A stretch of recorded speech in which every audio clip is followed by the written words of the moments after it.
What should and shouldn't I do in someone else's studio? So, if you walk into someone else's studio and, you know, it's their studio, you play by their rules.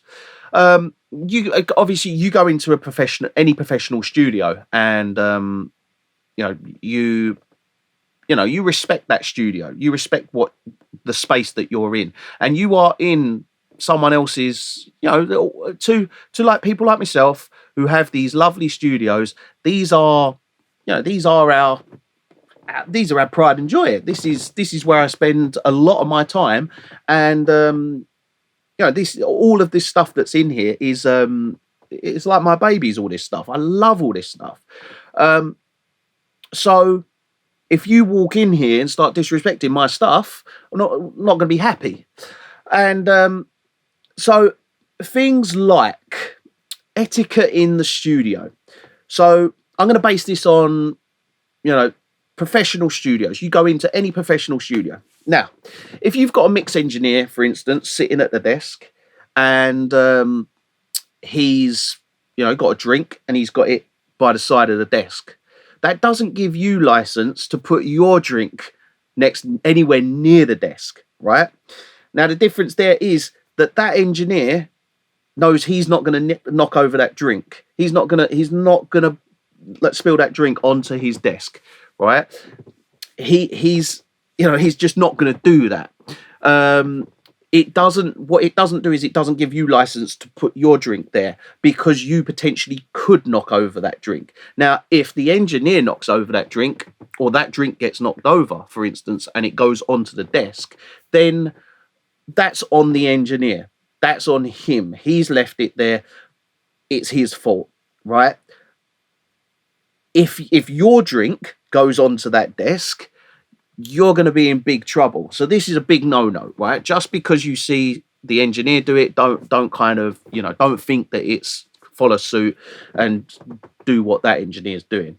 You walk into an engineer's studio, he's got a lovely carpet, you've just come in out of the rain, either take your shoes off. Like, I've got a brand new carpet in this studio. This is a brand new studio. Don't come walking into my studio and not take your shoes off, because this carpet is nice, white and grey, right? You start walking in here with your shoes off, with your shoes on, and start treading mud through my nice carpet. That's not, that stuff don't go down well. Other things like smoking, right? The engineer might smoke in his studio. I would never let anybody smoke around my equipment, or in my studio, just full stop. But just because they are, doesn't give you the license to ask. Always ask. Generally speaking, just any studio you ever go into, if you smoke, even vape, just kind of, just ask, or just go outside and smoke.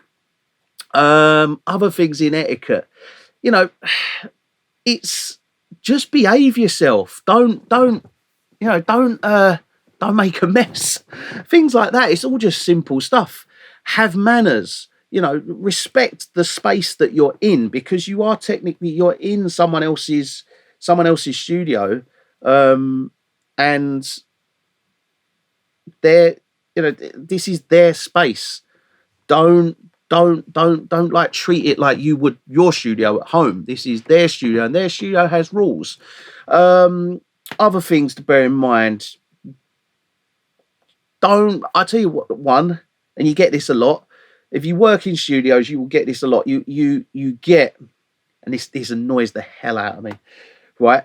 Don't ever lean on the engineer's chair, right?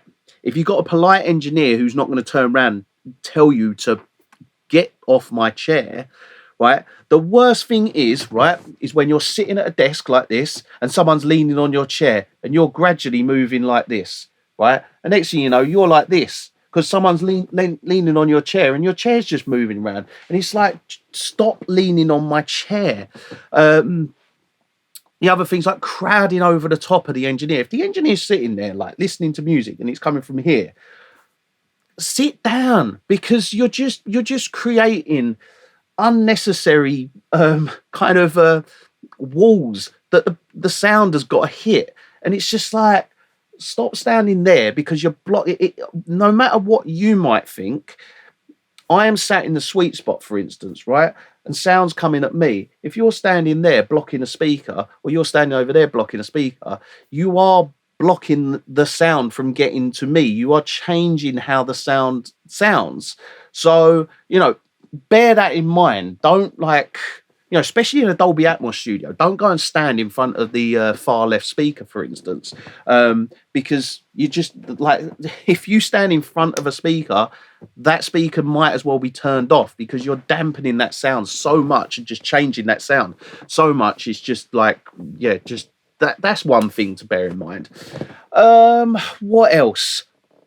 Eating in a studio, crumbs. Don't get your crumbs all over the floor. If you want to eat, they're generally speaking, outside every studio, you'll have like a kind of communal area. Go sit out there, sit and eat your food at the table, right? Don't get crumbs in my faders. Don't get crumbs on my floor. Things like that. So, I mean, this is all just basic etiquette you should be kind of thinking about, even if you went round to someone's house, for instance. It doesn't matter if it's their studio, and this doesn't even matter if it's a high-end studio or if it's your mate's studio. Respect that space, because that space is the producer or the engineer. This is their place. This is their man cave. This is their little, everything about it is exactly as they want it. You come in disrupting that, it's not good. So yeah, I mean, that's a few little bits of etiquette, I guess you can call it. Little tips on keeping yourself in studios once you do get in them, because you start doing some of the stuff that I've mentioned, and you'll quite quickly not get invited back to some of these studios. Is there any others I can think of? I'll tell you the main one is obviously manners. And manners this day and age, it's kind of, manners have gone out the window. The amount of people that contact me and ask me questions, I answer them in videos like this, or I just I get back to them on email, or they send me a message on Facebook, Instagram, things like that. And you'll get back to these people, and you'll give them information, and my time's valuable. And if I spend 5 minutes replying to you and talking to you about something, you've asked a question, say, once you've got all the information you want to gather, don't then just do one. Say thank you. There's the amount of people, I would say 9 out of 10 people just don't even say thank you. Just kind of leave a message there and just move on. That one person who says thank you, if you went into a studio, right, you spent the whole day there and you've done all this stuff, at the end of it, say thank you to the engineer. Even if you're paying for that session, say thank you. Do all these little things. The manners are so important. Believe me, right? If I had someone come in to this studio, right, say for an interview for a mixing job, for instance, a mastering job or something, they came in for a job interview, right, and their manners stunk, right, they ain't getting no job.